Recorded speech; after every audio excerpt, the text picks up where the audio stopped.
नमो भगवते वासुदेवाय। नमस्कार दोस्तों, मैं स्नेह प्रेम स्वागत करती हूँ आप सबका आपके अपने चैनल समृद्धि ब्लॉग्स में। दोस्तों, 12 नवंबर को देव उठनी एकादशी है, जिसे देव प्रबोधनी एकादशी भी कहते हैं, देव उत्थान एकादशी भी कहते हैं। और इसी दिन तुलसी जी का विवाह श्री हरि के शालिग्राम स्वरूप के साथ किया जाता है। उनका विवाह का ये जो उत्सव है एकादशी से लेकर पूर्णिमा तक चलता है।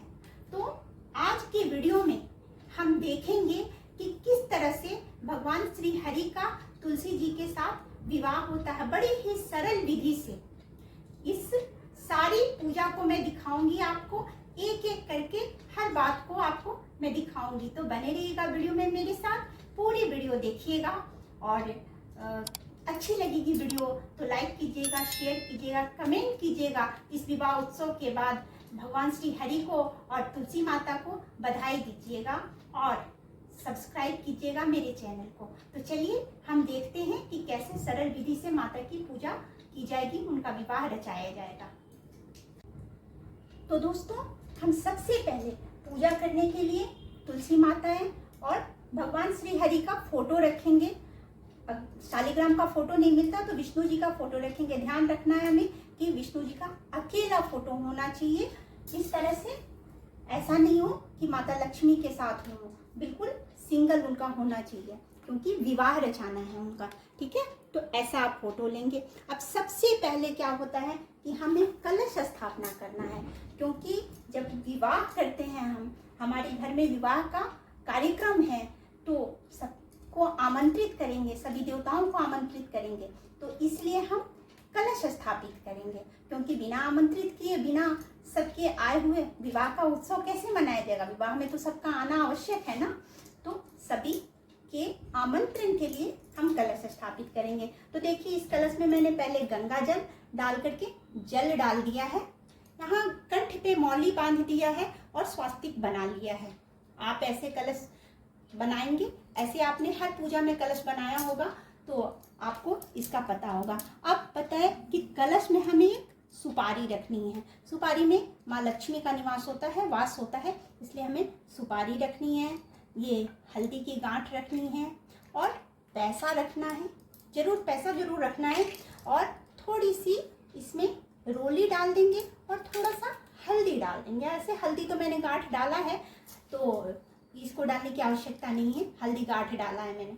अब इसके बाद क्या करना है हमें कि आम का पल्लव अगर मिलता है, मुझे एक साथ पूरा नहीं मिला, अलग अलग मिला, तो इसमें आप 5 पल्लव डालिए, उसका 7 पल्लव डालिए, जितना भी आपको प्राप्त होता है, उपलब्ध होता है, उतना डालना है। अगर आम का पल्लव नहीं मिलता है तो आप अशोक का पल्लव भी डाल सकते हैं। तो हम एक एक करके इसमें ये पल्लव डालेंगे। ये सब जो होता है, इसको जो हम कलश में डालते हैं, इसका अर्थ होता है कि हम सभी भगवान को, जितने 33 कोटि देवी देवता हैं, हम सबको आमंत्रित कर रहे हैं इस पूजा में, इस विवाह उत्सव में। तो कलश, कोई भी पूजा के लिए जब भी हम कुछ बड़ा आयोजन करते हैं तो उसमें कलश का होना आवश्यक है। अब कलश तो मैंने ये बना लिया है, लेकिन कलश को ऐसे स्थापित नहीं किया जाता है। तो वहाँ हम या तो अष्टदल कमल बना लेंगे या फिर थोड़ा सा तिल डाल के रखेंगे, क्योंकि विष्णु जी का पूजा है और विष्णु जी के पूजा में एक तो एकादशी भी है, विष्णु जी की पूजा है, तो उसमें अक्षत का काम नहीं होता। अक्षत हम उपयोग में नहीं लाते हैं, तो इसलिए ये सफ़ेद तिल है। तो इस सफ़ेद तिल को हम यहाँ रख लेंगे। आप अष्टदल कमल बना लीजिए या फिर ऐसे भी रख लीजिए। और उसके बाद जो है सो हम यहाँ कलश स्थापित करेंगे। ठीक है, ये 5 पल्लव हैं। अब जब हम कलश स्थापित करते हैं तो कलश को हम कभी भी ऐसे नहीं रखते हैं।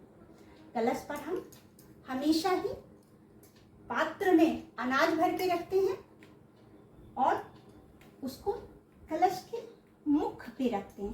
तो ये मैंने इसमें तिल भरा है, अक्षत रखते हैं, बाकी पूजाओं में अक्षत का यूज होता है, उपयोग होता है, पर इसमें मैंने अभी सफ़ेद तिल रखा है। और अब चाहे आप तो श्री कलश बना लीजिए और चाहे आप तो दीप कलश बना लीजिए। तो विवाह उत्सव बना रहे हैं तो मैंने दीप कलश बनाया है। ठीक है, तो हमें इस पर एक दीप जला करके रखना है। तो दीप हो गया, प्रज्वलित हो गया, और अब हम इसे इस कलश पे रख देंगे।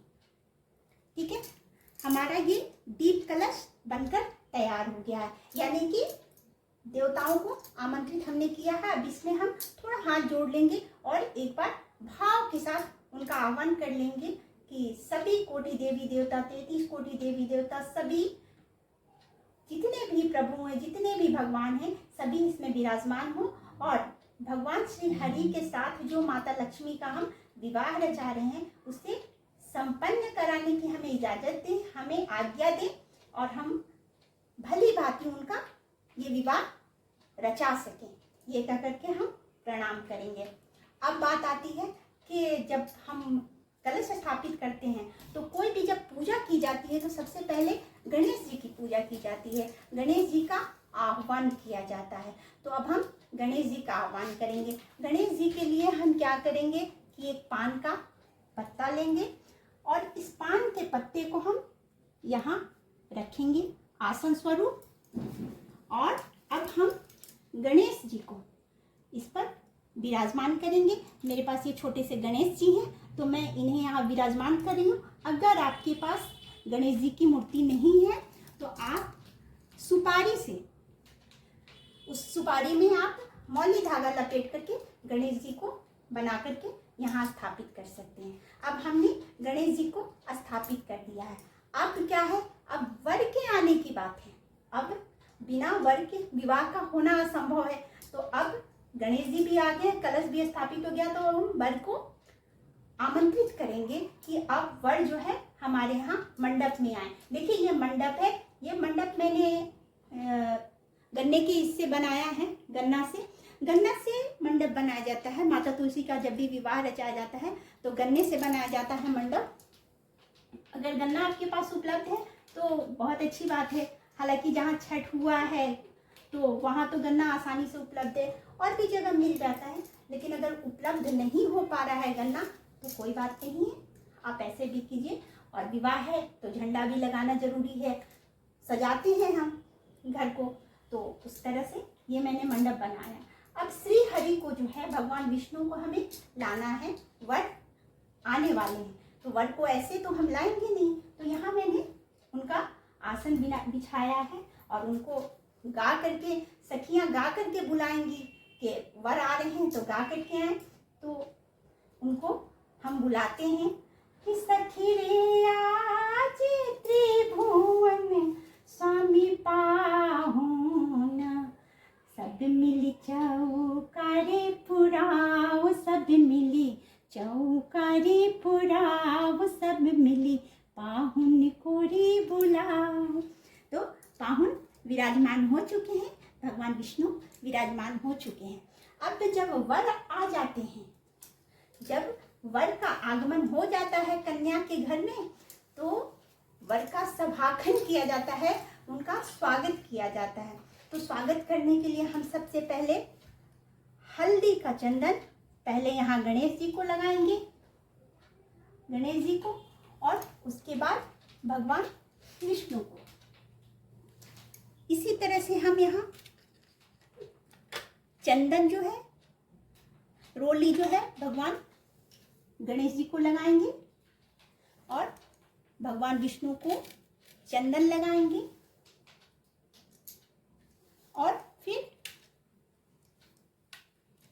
उन्हें रोली का टीका करेंगे।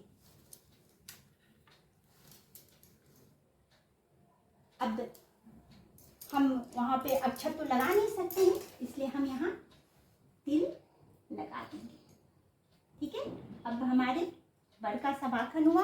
अब उन्हें हम, गणेश जी को हम ये वस्त्र स्वरूप मौली धागा उन्हें वस्त्र के स्वरूप में देंगे, और भगवान श्री हरि को ये वस्त्र देंगे।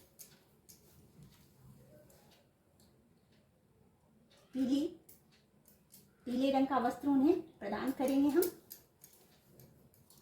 आपके पास बड़ा है, कुछ भी है तो आप डाल दीजिए, कुछ नहीं है तो मौली धागा भी आप डाल दीजिए, तो इससे कोई दिक्कत नहीं है। अब आप जितना संभव हो सकता है उतना आप कीजिए। यथाशक्ति तथा भक्ति कहा जाता है कि भाव में कमी नहीं होनी चाहिए, भगवान के पूजा में भाव होना चाहिए। बाकी जितनी आपकी शक्ति है, जितना आपके पास सामर्थ्य है, उसी के अनुसार हमें पूजा करनी चाहिए। तो ये देखिए घी जम जा रहा है। तो अब इसके बाद माता तुलसी, वर का तो हो गया, उनका स्वागत हुआ। अब दुल्हन को हमें सजाना है, तो दुल्हन को सजाने के लिए हम सबसे पहले दुल्हन को चुनरी ओढ़ाएंगे। ये दुल्हन को हमने चुनरी दिया। देखिए हमारी तुलसी माता कितनी अच्छी लग रही हैं, कितनी प्यारी, कितनी सुंदर लग रही हैं। इस चुनरी को जब उन पर डाल दिया गया है उसके बाद कितनी अच्छी लग रही हैं। अब इसके बाद हम इनका श्रृंगार करेंगे, तुलसी माता का श्रृंगार करेंगे सबसे पहले। तो ये देखिए, अगर तुलसी माँ का ये डाल अगर कमज़ोर है तो उसमें चूड़ियाँ नहीं डालिएगा, क्योंकि उससे डाल टूटने का ये है। तो हम, मेरी जो तुलसी माँ बहुत कोमल हैं, तो हम उनमें, उनके डाल में चूड़ियाँ नहीं डालेंगे, क्योंकि हो सकता है कि, चलिए एक मैंने डाल दिया और बाकी सब यहाँ मैंने चढ़ा दिया। ये जो इन पर श्रृंगार हम चढ़ाते हैं, इस श्रृंगार को हम तुलसी विवाह के बाद अगले दिन इन पर से कुछ ले करके स्वयं भी धारण करते हैं, या आशीर्वाद होता है माता का। अब इसके बाद हम माता को बिंदी लगा देंगे।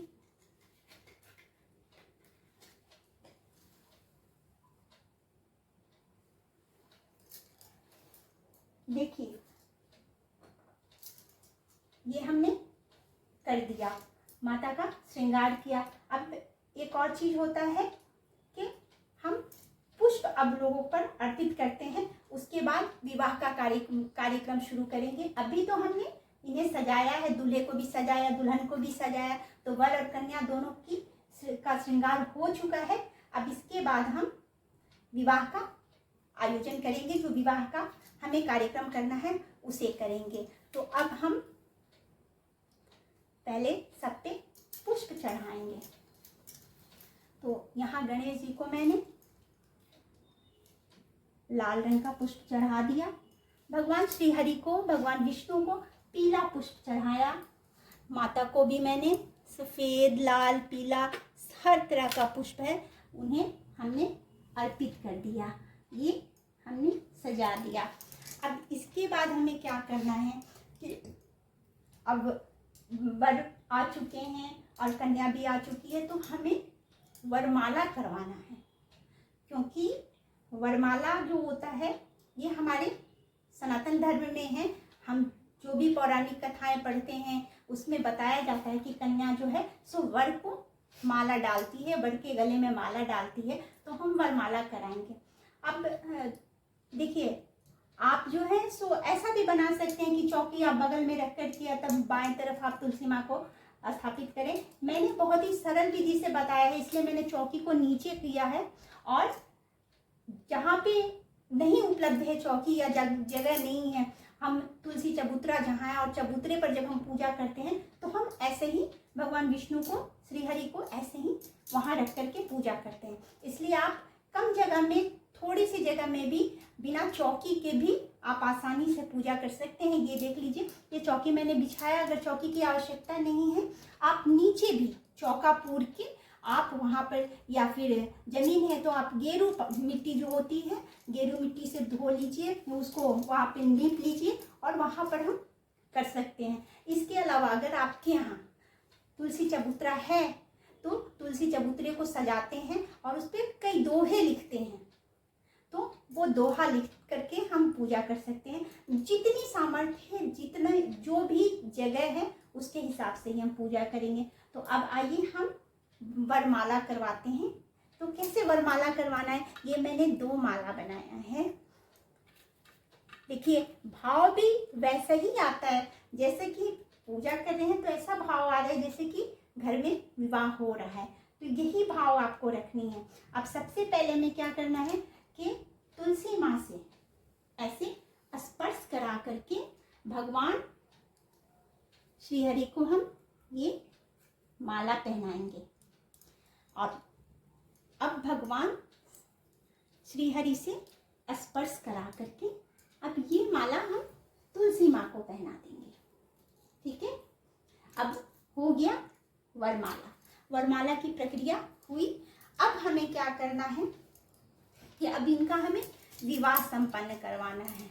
तो विवाह के पहले जो है सो हम एक दीप जला लेंगे और इस दीप को हम यहाँ पुष्प रख करके रख लें। इस दीप को उठा करके आप आरती भी कर सकते हैं, लेकिन ये जो कलश पर दीप है इस दीप को आपको नहीं उठाना है। ये दीप ऐसे ही रहेगा इस पे कलश पर ही। तो आपको यहाँ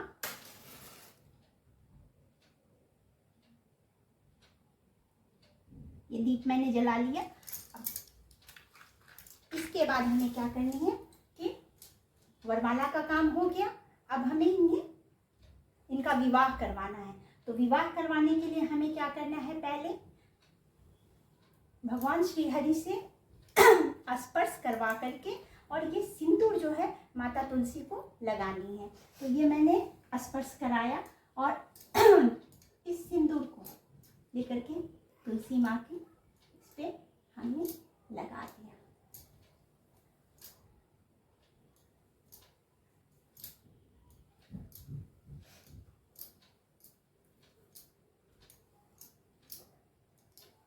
देखिए अब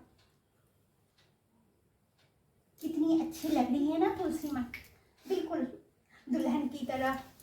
और एक चीज और भी होता है हमारे हिंदू धर्म में, ये जो आंता जिसको कहते हैं वो बहुत ही आवश्यक होता है। तो विवाह के उपरांत हम अब उन्हें ये जरूर लगाएंगे, क्योंकि हमारे हिंदू धर्म में आलता का वर्णन मिलता है इसका। तो ये लगाना आवश्यक है। दूल्हे को भी वर को भी लगाएंगे, वर का भी पैर रंगा जाता है हमारे इस धर्म में विवाह में, और उसके बाद कन्या का। तो मैंने यहाँ इसे लगा दिया। अब हो गया विवाह। तो अब इसके बाद जो है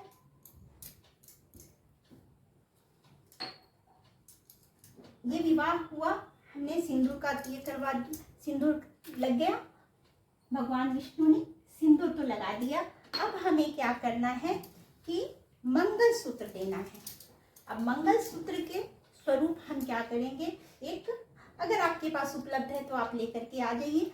मैंने मंगलसूत्र के रूप में ये मौली धागा लिया है, मौली लूंगी और इसी का मंगलसूत्र मैं बना करके तुलसी माँ को पहनाऊंगी। भगवान श्री हरि इसको पहनाएंगे। तो एक सेकेंड, तुरंत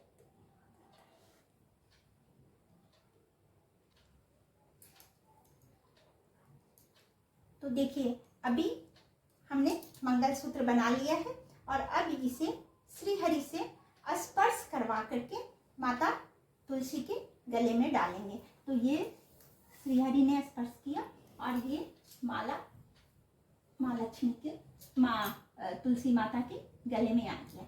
तो इन्होंने ये मंगलसूत्र भी धारण कर लिया। अब क्या करना है, आवश्यक होता है अब फेरे देने हैं। अब वर पक्ष को, वर को और कन्या को फेरे दिलवाने हैं। तो अब अगर दो लोग हैं आपके साथ तब तो है कि एक विष्णु जी को उठा ले और एक माता ये तुलसी जी को उठा ले और वो घूमे।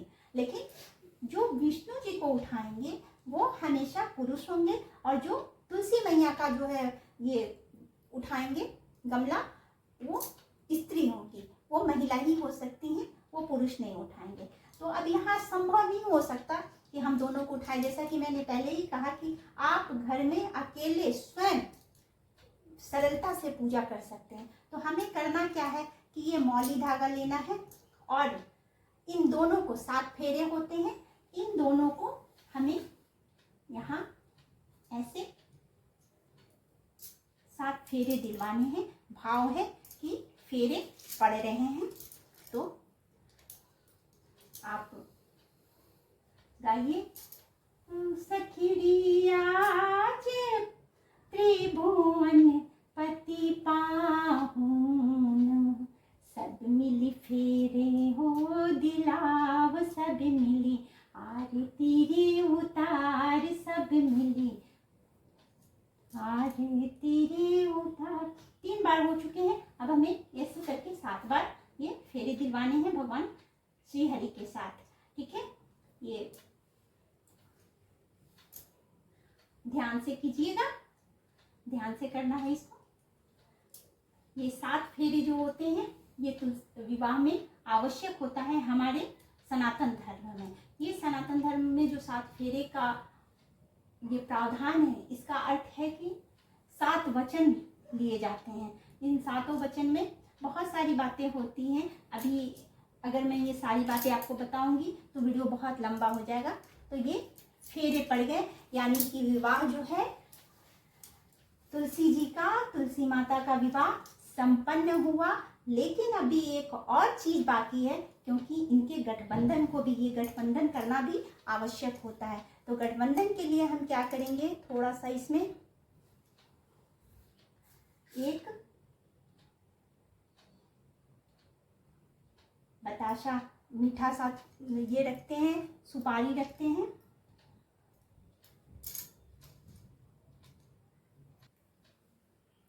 तो देखिए ये तुलसी जी का, तुलसी माता का भगवान श्री हरि के साथ गठबंधन हो गया, फेरे पड़ गए, सिंदूर हो गया, जयमाला हो गया, सारे प्रोसेस हो गए। अब विवाह तो संपन्न हो गया। अब इसके बाद जो वर और कन्या सुबह से भूखे होते हैं तो उन्हें खिलाना भी तो जरूरी है। तो अब उन्हें हम नैवेद्य, उन्हें भोग लगाएंगे। मीठा भोग लगाया जाता है, सफेद भोग लगाया जाता है। और ध्यान रखना है कि एकादशी है तो कोई भी अन्न का भोग नहीं लगेगा। आप जितना कुछ भी ले सकते हैं, कई मिठाइयाँ ले सकते हैं या जो भी फल ले सकते हैं। मैंने बताशे लिए हैं क्योंकि ये भगवान श्री हरि को बहुत ही प्रिय है सबको, तो इसलिए मैं यहाँ भोग लगाती हूँ। और ये तुलसी दल डालना बहुत ही ज़रूरी है, तो ये यहाँ भोग के लिए रख दिया मैंने। अब इसके बाद हम क्या करते हैं कि आरती करेंगे। आरती के बाद फिर हम कन्या के खोइछा की बात करेंगे, गोद भराई की बात करेंगे। तो अभी हम आरती करेंगे। आरती के लिए आप जो है सो इस दीपक को उठा सकते हैं। तो देखिए अब हम आरती करेंगे। नमो नमो तुलसी महारानी, नमो नमो हरि की पटरानी, नमो नमो 56 भोग 36 व्यंजन, 56 भोग 36 व्यंजन, बिन तुलसी हरि एक न मानी, नमो नमो तुलसी महारानी, नमो नमो हरि की पटरानी, नमो नमो। तो देखिए अब जो है विवाह का प्रोसेस हो गया, विवाह संपन्न हो गया है। लेकिन जब भी विवाह हो जाता है और कन्या का विवाह के बाद विदाई होती है, तो उसके लिए विदाई भले ही हम कभी भी करेंगे, लेकिन उन्हें खोइछा देते हैं, गोद भराई करते हैं। इसलिए कि जहाँ भी कन्या रहे खुद भी वो संपन्न रहे। हम चूंकि बेटी के भाव से करते हैं, कन्या के भाव से तुलसी जी का विवाह करते हैं, उनका विवाह रचाते हैं, इसलिए हमें वो सारी चीजें, वो सारी विधाएं करनी है, वो सारे उपचार करने हैं जो हम कन्या के विवाह में करते हैं। तो ये खोइछा के लिए आप लाल या पीले रंग का एक कपड़ा ले लीजिएगा, चुनरी ले लीजिए, रुमाल ले लीजिए, जो भी है। उसमें सबसे पहले जैसे खोइछा के लिए, गोद भराई के लिए तो हम चावल लेते हैं, लेकिन नहीं देना है तो हम ये ऐसे करके इसमें छोटा सा पोटली बनाइएगा कि बड़ा आप तुलसी जी के पास रखिएगा। तो अगर आपको तुलसी जी के इसमें टांगना है, देखिए 5 बार आप इस ऐसे करके रखेंगे। ये सबसे जरूरी होता है। तो हम रखा, इसके साथ थोड़ा सा पुष्प रख दीजिएगा और थोड़ी सी हल्दी जरूर रख दीजिएगा। ऐसे नहीं देते हैं, जब भी हम गोद भराई की जो ये पोटली बनाते हैं ऐसे नहीं देते हैं, और बिना दक्षिणा के भी गोद भराई हम नहीं करते हैं। तो ये दक्षिणा रख दीजिए, इसमें एक मीठा भी रख दीजिए आप, और उसके बाद इसकी पोटली बना लीजिए। ये बहुत ही आवश्यक होता है, जब भी आप विवाह रचाते हैं तो उसके बाद आपको ये करना आवश्यक है। इसको आप करेंगे जरूर। ये क्या होता है कि ये जो हम पोटली बना करके और तुलसी माँ के पास रखते हैं, उन्हें देते हैं, ये हमें उनके स्वरूप जो है, इसको रखने के बाद हमें उनका आशीर्वाद मिलता है। और जिस तरह ये है, इसके अंदर हमने अनाज दिया है, जो भी है, ये तिल है, तिल के स्वरूप अनाज है, ये पैसे हैं, ये पुष्प है, ये मीठा है, ये हमारे जीवन के लिए सारी चीज़ें आवश्यक होती है, उसको हम डालते हैं। और जो जो हमने इसमें डाला है वो हमारे जीवन में हमें प्राप्त होता है। इसलिए हम ये बना करके बेटी को देते हैं, कन्या को देते हैं। और ये पोटली मैंने बना लिया। अगर आपके पास, आप जैसा मैंने पहले बताया कि तुलसी मैया की डालें जो है मजबूत हैं, तो आप उसमें बांध दीजिए। और अगर डाल नहीं है मजबूत तो आप यहाँ पास में रख देंगे। मेरी तुलसी मैया बड़ी कोमल है अभी, तो मैंने उन्हें यहाँ पे मैंने रख दिया। और इस तरह से सब जो भी जितनी भी विवाह की विधियां हैं वो सभी संपन्न हुआ। श्री हरि के साथ, भगवान विष्णु के साथ तुलसी मैया का विवाह संपन्न होता है। तो सभी बोलिए तुलसी मैया की जय। जय श्री हरि, जय भगवान विष्णु, जय शालिग्राम। और अब इसके साथ ही इस वीडियो को मैं समाप्त करूंगी, लेकिन वीडियो समाप्त करने के पहले आपसे एक बार हाथ जोड़कर आग्रह करूंगी कि माता तुलसी का विवाह उत्सव हुआ है, तो इस विवाह उत्सव की बधाई जरूर दें कमेंट में, और चैनल को सब्सक्राइब कीजिएगा, वीडियो को लाइक करके शेयर जरूर कीजिएगा। माता तुलसी, भगवान विष्णु आप लोग के जीवन में सुख समृद्धि दें, आपका जीवन सुखमय रहे।